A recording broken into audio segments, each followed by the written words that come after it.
Halo semua, kembali lagi bersama saya di Cakrawala episode 2. Hari ini saya bersama teman saya, Kak Duta. Yoi. Ya, Kak Duta ini nama lengkapnya adalah Ibu Duta Ratma. Dia salah satu mahasiswa FKH, FKT UGM, itu Fakultas Kehutanan UGM, angkatan 2000 sekian lah. Ya, jadi di sini kita akan mengobrol tentang apa, Kak Duta? Tentang pendakian. Tentu saja kita akan mengobrol tentang mendaki itu sebenarnya seru nggak sih?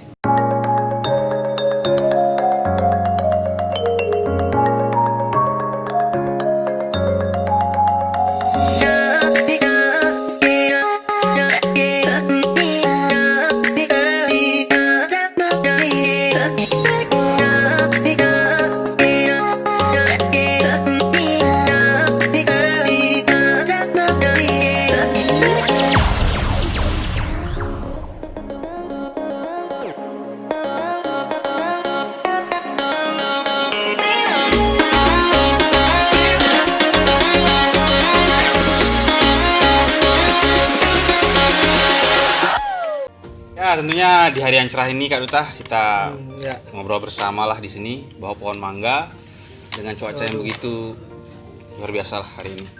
Adem di sini. Dan juga terima kasih tadi sudah sedikit berbagi ilmu tentang cara memasak hamur yang baik dan benar juga. Jadi kita ada sedikit pengalaman lah untuk memasak nanti. Tapi ngomong tentang mendaki, apa sih sebenarnya melatar belakangnya Kak Duta ini untuk menjadikan mendaki ini sebagai hobi Kak Duta? Kalau mendaki itu sebenarnya awalnya saya mendaki itu kan tidak jauh dengan alam. Saya sejak kecil lah sering diajak ke alam sih sama bapak saya. Dulu sering jalan-jalan lah, diajak ke sungai, mandi di sungai, kebun, ya mungkin ke hutan jalan-jalan juga. Ke danau Buyan itu dulu saya sering sekali. Waduh, sudah dari kecil udah dekat lah dengan alam lah. Kecil udah dekat dengan alam. Kayak ketika waktu saya waktu SMA ikut Sispala, itu langsung saya semangat sekali. Oh, SMA ikut Sispala ya? Iya, kalau saya dulu pramuka sih. Saya ikut pramuka juga kan. Pramuka juga ikut. Karena alam juga sih saya ikut juga. Ya benar juga ya, luar biasa sekali emang Kak Duta ini. Terus bisa berbagi juga mungkin Kak di mana aja sih pernah mendaki selama ini? Ya khususnya kalau misal Kak Duta kan dari Bali, mungkin di Bali pernah mendaki gunung kemana saja? Oh iya. Kalau mendaki di Bali waktu zaman kan karena saya waktu aktif mendaki itu di Bali waktu SMA. Iya. Jadi waktu itu yang gunungnya sudah memang dibuka untuk mendaki saya udah pernah semua. Sudah pernah semua? Ya yang dibuka untuk mendaki. Dibuka untuk mendaki. Itu saat itu kalau di Bali ada Gunung Agung, Gunung Batu Karu, Gunung Abang, Gunung Catur atau Pucak Mangu namanya, dan Gunung Batu. Terus saya juga pernah mendaki bukit yaitu Bukit Sudaji dan itu levelnya ya setara gunung lah, medannya juga susah. Luar biasa emang ini banyak sekali pengalaman Kak Duta ini. Kalau di Jawa sendiri pernah nggak? Kalau Jawa juga sudah pernah. Di mana saja? Dekat-dekat sama karena saya kuliah di Jogja, mungkin dekat Jogja aja. Di Gunung Pau, Gunung Andong, Merbabu, Sumbing, Ungaran, apa lagi ya? Gunung Kembang. Gunung Bromo udah pernah belum? Gunung Bromo udah nggak mendaki tuh kayaknya. Oh, cuma naik tangga sedikit. Oh, naik tangga sedikit itu. Oh. Nggak kerasa mendaki ya. Berarti kalau yang itu levelnya udah berbeda lah ya. Itu kan memang udah wisata banget. Terus kalau misalnya nih Kak, kan mendaki kan pasti ada cerita-cerita di balik pendakian seperti itulah. Apalagi kalau mendakinya ramai-ramai sama teman-teman. Mungkin hal-hal unik atau hal-hal yang pernah Kakak alami selama mendaki itu bisa diceritakan Kak sedikit tidaknya? Kalau mendaki cerita uniknya banyak sih ya. Mulai dari cerita lucu ada pasti. Cerita yang ngeselin juga ada. Terus cerita yang sedikit menyeramkan kan ada. Horor juga ya pasti ada ya. Ada yang spiritual juga pernah saya rasakan. Itu banyak lah. Kan ada beberapa mungkin yang ceritakan, mungkin kamu yang menarik. Mungkin yang menarik untuk teman-teman yang di rumah mungkin cerita agak menyeramkan sih mungkin ya. Aduh, menyeramkan. Itu sih saya pernah waktu mendaki Gunung Batu Karu. Nah, Gunung Batu Karu itu menurut saya juga lumayan angker ya. Di Bali sih memang banyak yang angker. Sama kalau gunung yang udah jarang didaki itu pasti angker juga. Angker itu pastilah ya. Iya, di Bali itu makanya banyak ada pura. Ya, bahkan di puncak gunung di Bali itu pasti pura. Itu pasti angker lah. Kalau kita ada yang aneh-aneh pasti kena sesuatu. Berarti emang harus ada pantangan. Kita harus juga kalau mendaki itu harus disiplin juga. Oh ya, mengenai pantangan dan disiplin itu berarti ketika kita mendaki itu harus mempersiapkan tentunya pasti alat-alat, mempersiapkan fisik juga. Selain yang ini kedua komponen ini yang paling penting itu apa Kak sebenarnya? Sebenarnya kalau dalam pendakian tuh saya diajarkan waktu penciptaan tuh ada 3 hal yang paling penting dalam kegiatan di alam. Pertama tuh mental. Mental kita siap dengan kondisi di alam. Yang kemudian fisik. Fisik ya kita juga harus kuat fisiknya. Kalau misalnya kita nggak kuat, mungkin kita kita akan kalah dengan alam karena alam tuh tidak bisa ditebak. Jadi mau nggak mau kita harus mempersiapkan fisik yang baik. Iya benar gitu. Yang terakhir itu adalah skill. Karena kalau misalnya kita udah punya mental yang kuat, fisik yang bagus, tapi kalau misalnya kita nggak punya keahlian apapun dalam kegiatan di alam, kita bisa apa? Iya benar. Kita juga bisa kalah dengan alam. Jadi ini 3 hal yang paling penting. Yang pertama itu adalah mental fisik, dan skill. skill. Misalkan saya contohkan ya, misalkan kita punya mental udah berani lah, sering ikut duit malam, sering ke hutan malam-malam gitu. Terus fisik udah kuat, kita sering latihan, sering jogging, sering lari, sering push up. Tapi kita nggak bisa mendirikan tenda, kita nggak bisa masak, kita nggak bisa bikin api. Nah kita di hutan bisa ngapain? Kan itu nggak bisa apa-apa. Iya benar. Itu tiga ini emang harus saling keterkaitan lah ya. Soal fisik nggak kuat juga, walaupun mental siap tapi skill bisa, tapi kalau fisik nggak kuat ya nggak bisa sampai puncak juga. Iya benar sekali Kak Duta. Tapi ada kemungkinan nggak kalau misalnya dari ketiga komponen ini satu yang nggak dipunya tapi tetap maksimal ketika kita mendakinya itu?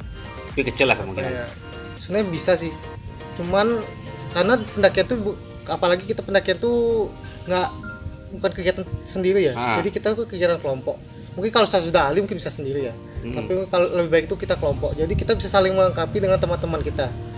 Misalkan kita mungkin ada yang fisiknya bagus, mentalnya bagus tapi nggak bisa bikin tenda. Nah, mungkin ada nanti temennya yang bisa bantu bikin tenda. Nah, itu kita bisa saling melengkapi saat pendakian. Iya, benar itu kan. Jadi memang harus kegiatan bersama dan memang saling keterkaitan lah dari ketiga komponen itu ya. Teman-teman kita di rumah, misalnya habis pandemi ini ingin mendaki, ingin kayak Kak Duta, bisa sebagai bekal ke depannya. Itu Kak. Kita lanjut ngobrol nih Kak. Ini tadi kita sampai mana ya ngobrolnya? Oh ya sampai gini Kak, apa namanya?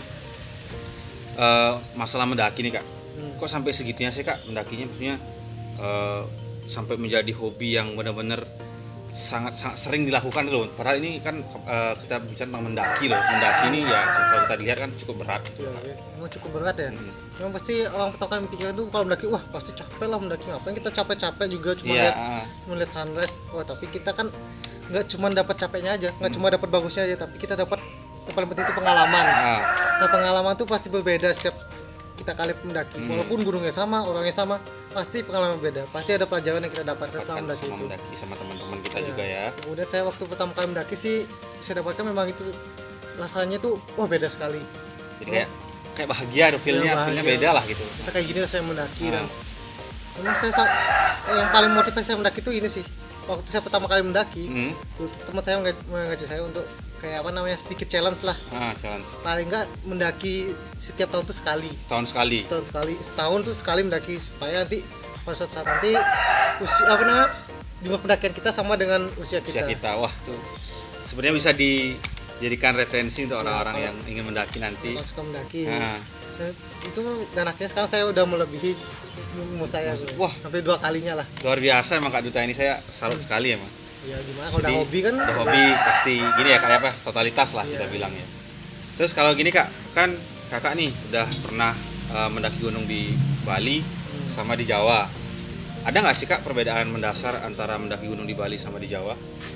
Nah kalau perbedaan yang dari saya yang lihat ya pendapat saya nih ya, bukan yang menyalahkan atau apa-apa, tapi pendapat saya saja. Ya kita kan sebagai pelajaran juga ya. Sebenarnya ada 2 yang menurut saya. Ini yang pertama tuh adalah pengelolaannya. Dan yang kedua tuh larangannya, baik secara langsung atau secara tidak langsung. Kalau di Bali itu saya skala dan diskala gitu. Ya tidak terlihat. Terlihat dan tidak terlihat. Karena pengelolaannya. Kalau saya tuh yang di Jawa tuh sangat bagus pengelolaannya.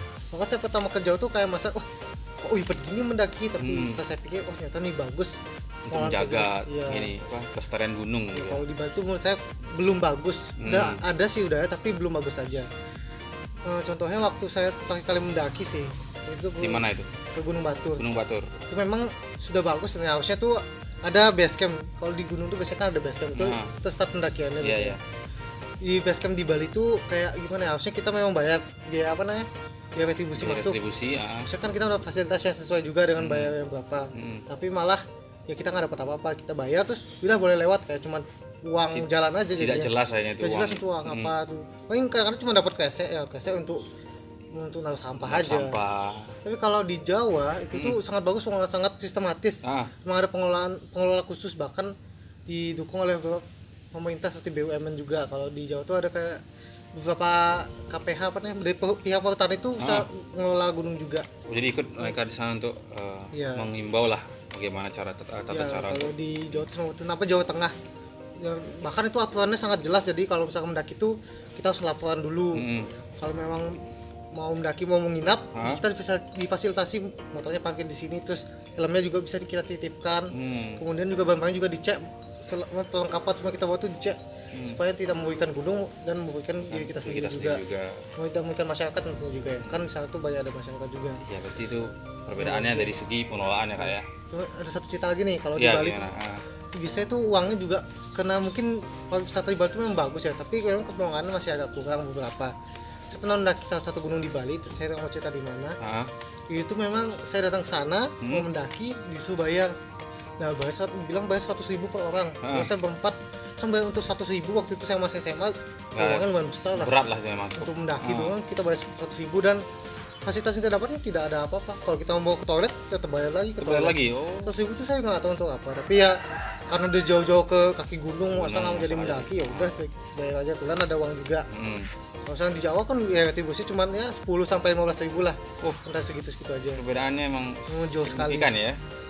Dan itu tuh udah dapat macam-macam, bahkan kita bisa dapat asuransi juga untuk pendakian. Asuransi. Nah, kalau misalnya kita ketemu apa di gunung, bahkan ada tim SAR juga dia akan nolongin. Kemudian dapat apa namanya? Dapat tas keset juga sih. Yang paling penting itu dapat asuransi karena juga. Di gunung kan kita nggak tahu karena itu alam bisa kita bisa menebak lah ya. Bisa menebak apapun kondisinya. Kalau kita udah siap sematang apapun, tapi kalau alam udah berkehendak ya kita bisa apa. Terus yang selanjutnya Kak, ini apa namanya yang tadi Kak bilang tuh, yang kedua masalah perbedaannya itu ada yang terlihat dan tidak terlihat. Ini kayaknya lebih seru ini. Nah ini kalau misalkan di Jawa ya, sebenarnya paling kan ada yang paling keras tuh larangannya itu tidak boleh membawa tisu basah.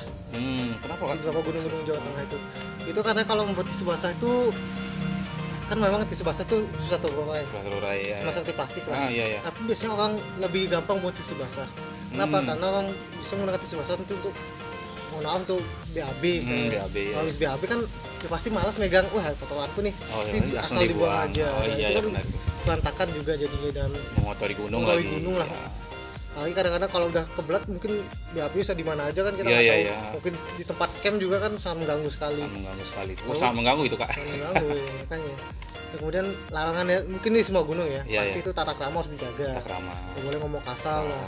Walaupun kita memang kalau ngomong kasar itu memang asik, tapi kalau di gunung kalau bisa ditahan lah. Walaupun sama teman-teman yang asik ya tetap ditahan juga. Karena kita nggak tahu mungkin aja, karena memang di Indonesia kan masih kuat dengan mistisnya. Pasti ada pengunjungnya lah setiap gunung itu. Kemudian apalagi Kak? Nggak boleh melakukan tindakan asusila. Harus dilarang itu Kak.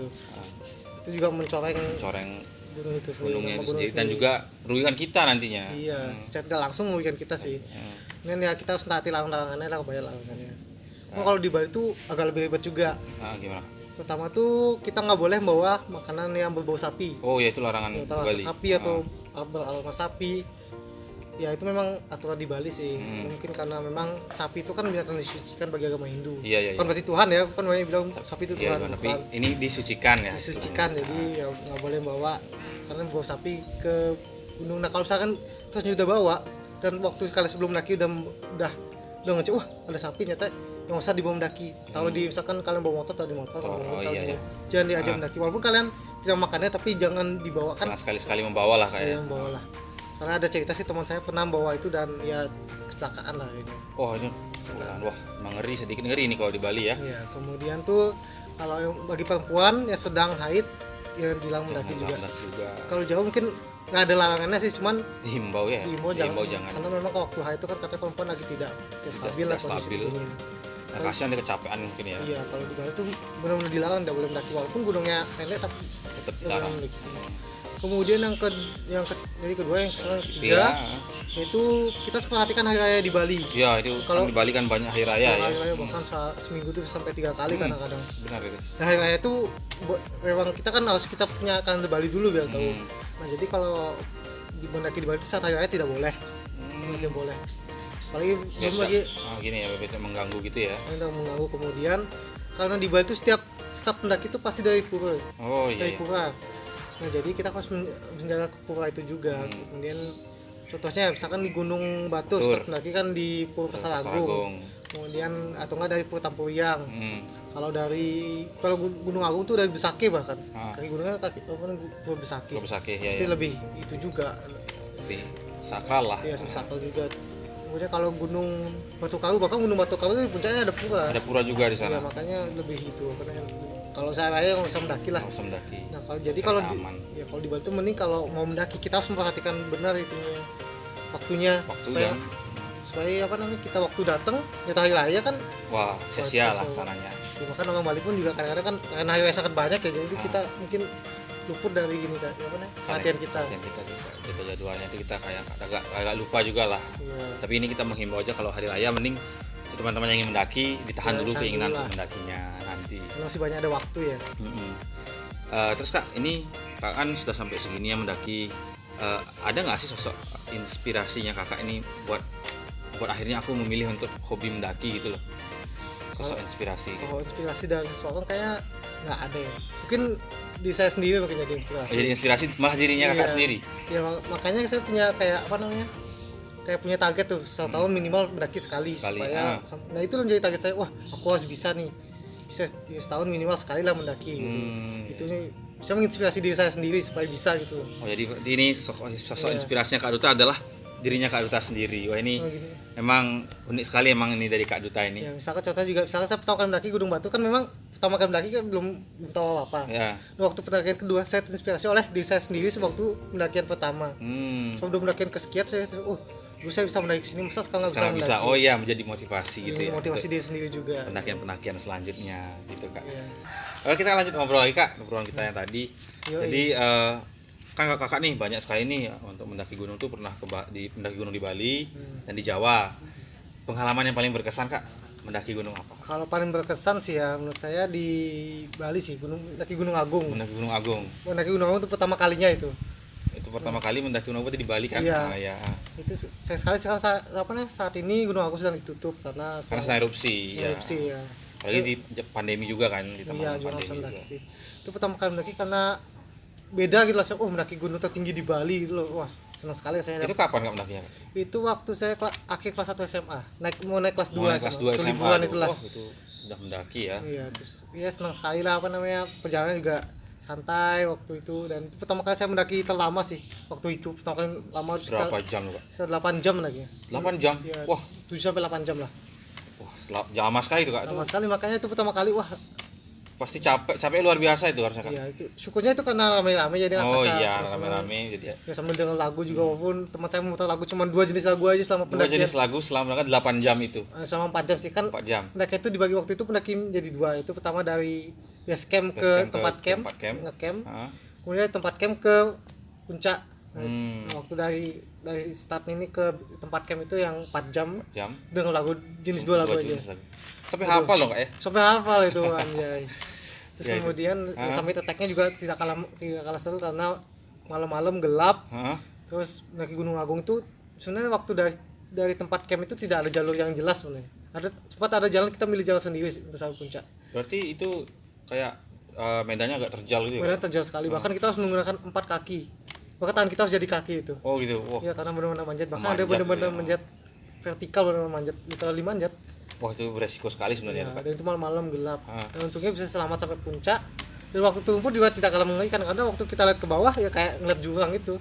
Sangat terjal juga. Jadi harus turunnya juga pakai kaki sama tangannya juga berarti? Iya, karena pakai pantat juga. Pelan-pelan gitu kan duduk gitu. Iya. Tapi itulah mengesankan, tapi karena udah biasa waktu pendakian kedua ketiga udah lumayan biasa, udah agak cepat lah. Awal-awal pasti takut gitu ngeliat ke bawah kayak benar-benar nungguin jurang gitu. Iya, pokoknya itu kalau kayak gitu kan udah termasuk ke medan yang terjal dan cukup berbahaya itu. Berbahaya sekali. Dan itu emang harus menjadi pembelajaran juga. Jadi kalau ke gunung itu harus tahu medannya dulu ya. Iya, harus tahu medan dulu. Dan persiapan fisiknya juga harus sudah matang. Makanya tinggal tadi penting tuh harus benar-benar disiapkan mental, fisik dan skill. Ya benar sekali itu Kak. Nah itu tadi kita sudah ngobrol selama beberapa menit bersama dengan Kak Duta sebagai seorang mahasiswa yang memiliki hobi mendaki dan pernah mendaki di gunung banyak di Bali dan juga di Jawa. Mungkin Kak Duta ada sedikit pesan untuk teman-teman di rumah mengenai pesan tentang pendakian lah itu Kak. Ya, untuk pendakian mungkin kegiatan di alam secara umum ya. Itu ada prinsip yang utama, ada 3 prinsip yang pertama. Ya.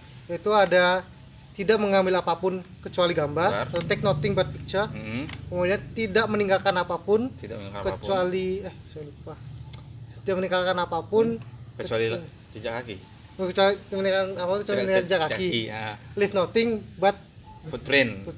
Kemudian yang ketiga tuh tidak membunuh apapun kecuali membunuh waktu. Iya. Tapi saya lama-kelamaan saya seperti buat sendiri juga 3 prinsip tersebut. Pertama, take nothing but knowledge. Leave nothing but memories. And kill nothing but ego. Wah, itu luar biasa sekali. Itu buatan saya. Mungkin ada orang lain juga buat yang sama gitu. Maaf kalau kebetulan gitu. Saya cuma iseng-iseng aja buat gitu. Tapi itu 3 hal yang penting. Kita nggak boleh ambil apapun kecuali gambar. Jadi kalau ada bunga yang bagus, terutama di gunung pasti ada bunga edelweiss, jangan diambil, cukup difoto saja. Oh iya benar Kak. Jangan bunuh apapun, misalkan ada hewan jangan dibunuh juga. Cuman waktu saja yang dibunuh. Kemudian jangan meninggalkan apapun, terutama sampah. Jangan sampai meninggalkan sampah. Itu yang paling utama sebenarnya. Pendaki bawa sampahmu turun. Apapun yang kalian bawa tuh harus bawa turun juga. Biar gunungnya tetap lestari dan juga tetap bersih gitu Kak. Ya Kak, terima kasih nih Kak Duta sudah menemani teman-teman di rumah saya juga ngobrol di siang-siang hari ini. Kita bisa nanti agendakan untuk mendaki bersama Kak ya. Itu sangat saya tunggu itu, saya juga. Ya nanti beramai-ramai lah kita sharing-sharing momen-momen bahagia juga nanti di saat mendaki juga. Oke. Tapi Kak ini sebelum kita tutup, kita Cakrawala punya tagline Kak. Wah, seperti apa tagline-nya? Jadi nanti Cakrawala pencarian tanpa batas. Pencarian tanpa batas. Oke Kak, kita sebelum kita tutup, sebelum kita akhiri, kita tagline dulu Kak. Oke. Cakrawala pencarian tanpa batas.